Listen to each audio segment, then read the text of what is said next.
स्वागत है आपका एचजे एडुकेशन हिंदी में। इस वीडियो में हम लोग पढ़ेंगे फॉर्मल ऑर्गेनाइजेशन स्ट्रक्चर क्या होता है, किसी भी ऑर्गेनाइजेशन को फॉर्मल ऑर्गेनाइजेशन स्ट्रक्चर की क्या आवश्यकता है, क्या नीड है और फॉर्मल ऑर्गेनाइजेशन स्ट्रक्चर के क्या क्या फीचर्स होते हैं, इसके बारे में भी हम लोग इस वीडियो में पढ़ेंगे। फॉर्मल ऑर्गेनाइजेशन स्ट्रक्चर उस ऑर्गेनाइजेशन स्ट्रक्चर को कहेंगे जिसमें काम और प्रोसेस से जुड़े रूल्स यानी नियम, पॉलिसीज यानी सिद्धांत, प्लान्स प्रोसीड्यूर यानी काम करने का तरीका, शेड्यूल काम करने का शेड्यूल और प्रोग्राम पहले से ही डिफाइंड कर दिए जाते हैं, पहले से ही तय कर दिए जाते हैं ताकि ऑर्गेनाइजेशन अपने गोल्स को, ऑब्जेक्टिव्स को आसानी से अचीव कर सके। फॉर्मल ऑर्गेनाइजेशन स्ट्रक्चर में इंप्लॉय और डिपार्टमेंट का अथॉरिटी और रिस्पॉन्सिबिलिटी, अधिकार और जिम्मेवारी पहले से तय रहते हैं। और इतना ही नहीं, पोस्ट हर एक इंप्लॉय का रोल यानी भूमिका, ड्यूटीज और रिस्पॉन्सिबिलिटी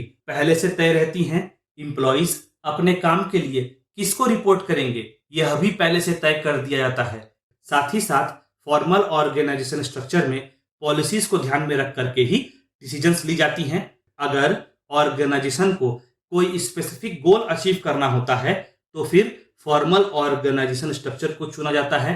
कहने का मतलब हुआ, फॉर्मल ऑर्गेनाइजेशन स्ट्रक्चर की सहायता से ऑर्गेनाइजेशन किसी भी स्पेसिफिक गोल को अचीव कर सकती है। फॉर्मल ऑर्गेनाइजेशन स्ट्रक्चर में हायरार्की और डिवीजन ऑफ लेबर देखने को मिलता है। यहाँ हायरार्की का मतलब हुआ ऑर्डर और कम्युनिकेशन टॉप लेवल मैनेजमेंट से स्टार्ट होते हुए लोअर लेवल मैनेजमेंट तक पहुंचता है, और काम का रिपोर्टिंग और जवाबदेही लोअर लेवल मैनेजमेंट से स्टार्ट होता हुआ अपर लेवल मैनेजमेंट तक पहुंचता है। वहीं दूसरी ओर डिवीजन ऑफ लेबर से मतलब हुआ पूरे काम को छोटे छोटे भाग में बांट दिया जाता है और अलग अलग पार्ट को अलग अलग लोगों को या अलग अलग डिपार्टमेंट को पूरा करने के लिए सौंप दिया जाता है। फॉर्मल ऑर्गेनाइजेशन स्ट्रक्चर एक स्टेबल स्ट्रक्चर है जो इंप्लॉय के आने से या इंप्लॉय के जाने से कम प्रभावित होता है।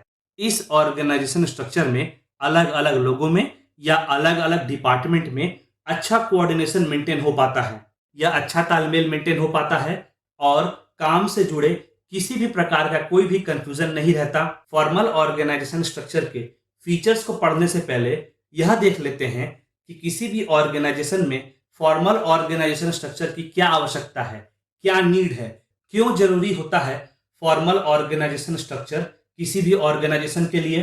पहला, जब बिजनेस या व्यापार स्केल में बड़ा होता जाता है तो उसे रेगुलर एक्टिविटीज के साथ साथ और भी कई सारे एक्टिविटीज परफॉर्म करनी होती हैं और साथ ही साथ एक्टिविटीज कम्प्लेक्स भी होता जाता है।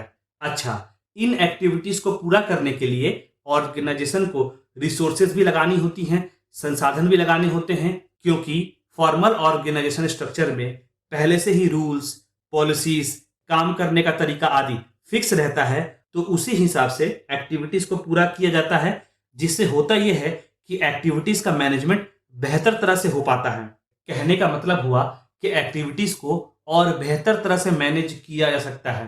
दूसरा, क्योंकि फॉर्मल ऑर्गेनाइजेशन स्ट्रक्चर में एक्टिविटीज बेहतर तरह से कंप्लीट होते हैं तो इससे होता यह है कि उन एक्टिविटीज से जुड़े गोल्स और ऑब्जेक्टिव्स भी अचीव हो पाते हैं। मतलब जिन उद्देश्यों को ध्यान में रखकर, जिन ऑब्जेक्टिव्स को ध्यान में रखकर एक्टिविटीज परफॉर्म किया गया था वह ऑब्जेक्टिव पूरा हो पाता है, जिससे ऑर्गेनाइजेशन को अपने ओवरऑल ऑब्जेक्टिव को अचीव करने में आसानी होती है, हेल्प मिलता है। तीसरा, ऑर्गेनाइजेशन में अलग अलग डिपार्टमेंट और इंप्लॉय का अथॉरिटी यानी अधिकार और रिस्पॉन्सिबिलिटी यानी जिम्मेवारियां पहले से ही तय रहती हैं, जिससे काम तो अच्छी तरह से पूरा होता ही है, काम तो समय पे पूरा होता ही है। साथ ही साथ ऑर्गेनाइजेशन के अलग अलग डिपार्टमेंट और इंप्लॉय के बीच में कोऑर्डिनेशन और कम्युनिकेशन बहुत अच्छी तरह से मेंटेन रह पाता है।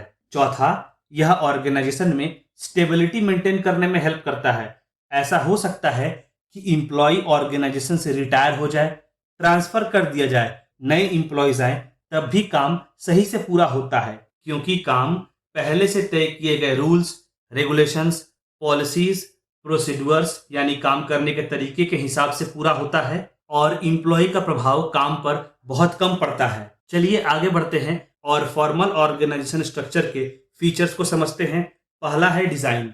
टॉप मैनेजमेंट के द्वारा फॉर्मल ऑर्गेनाइजेशन को डिजाइन किया जाता है ताकि ऑर्गेनाइजेशन अपने गोल्स को अचीव कर सके। दूसरा है basis. Formal organisation structure, division of labour, specialisation, पहले से तय किए गए रूल्स, पॉलिसीज और प्रोसीड्यूर यानी काम करने के तरीकों पर आधारित होता है, बेस्ड होता है। पूरा काम को, कंप्लीट काम को छोटे छोटे भागों में बांट दिया जाता है और अलग अलग एम्प्लॉइज और डिपार्टमेंट को अलॉट कर दिया जाता है, सौंप दिया जाता है। और काम अलॉट करते समय, काम सौंपते समय एम्प्लॉय या डिपार्टमेंट का क्षमता, दक्षता, योग्यता यानी कैपेसिटी, एफिशिएंसी और एलिजिबिलिटी भी देखी जाती है। अगला फीचर है stability and importance. Formal organisation structure एक स्टेबल ऑर्गेनाइजेशन स्ट्रक्चर है जहां पर काम कर रहे लोगों की तुलना में ज्यादा इंपॉर्टेंस, ज्यादा महत्व काम को, वर्क को दिया जाता है। अगला फीचर है division of work. Formal organisation structure में डिपार्टमेंटेशन फॉलो किया जाता है, बेसिकली जिसमें होता यह है कि सारे काम को छोटे छोटे भागों में, छोटे छोटे यूनिट्स में बांट दिया जाता है और सिमिलर एक्टिविटीज को, एक प्रकार के एक्टिविटीज को ग्रुप कर दिया जाता है और उस एक्टिविटी से जुड़े डिपार्टमेंट बना दी जाती है। जैसे प्रोडक्शन डिपार्टमेंट के अंडर सारे प्रोडक्शन से जुड़ा एक्टिविटीज को ग्रुप कर दिया जाता है। फाइनेंस डिपार्टमेंट में फाइनेंस से जुड़ा सारा एक्टिविटीज को ग्रुप कर दिया जाता है और मार्केटिंग डिपार्टमेंट में मार्केटिंग से जुड़ा सारा एक्टिविटीज को ग्रुप कर दिया जाता है। डिपार्टमेंटेशन की सहायता से काम को अलॉट करना तो आसान होता ही है, साथ ही साथ जिम्मेवारियों को भी तय करना, रिस्पॉन्सिबिलिटीज को भी तय करना आसान हो जाता है। मतलब कौन सा एम्प्लॉय या डिपार्टमेंट किस एक्टिविटी के लिए, किस काम के लिए रिस्पॉन्सिबल होगा, जिम्मेवार होगा, इसे तय करना भी आसान हो जाता है। अगला फीचर है coordination of activities. Manager organisation के गोल्स को अलग अलग डिपार्टमेंट्स को बताता है ताकि सारे डिपार्टमेंट इस तरह से काम करें जिससे ऑर्गेनाइजेशन के गोल्स को अचीव करने में आसानी हो। फॉर्मल ऑर्गेनाइजेशन स्ट्रक्चर में अलग अलग डिपार्टमेंट के एक्टिविटीज को इस तरह मैनेज किया जाता है जिससे सारे डिपार्टमेंट के कामकाज में एक तालमेल बना रहे।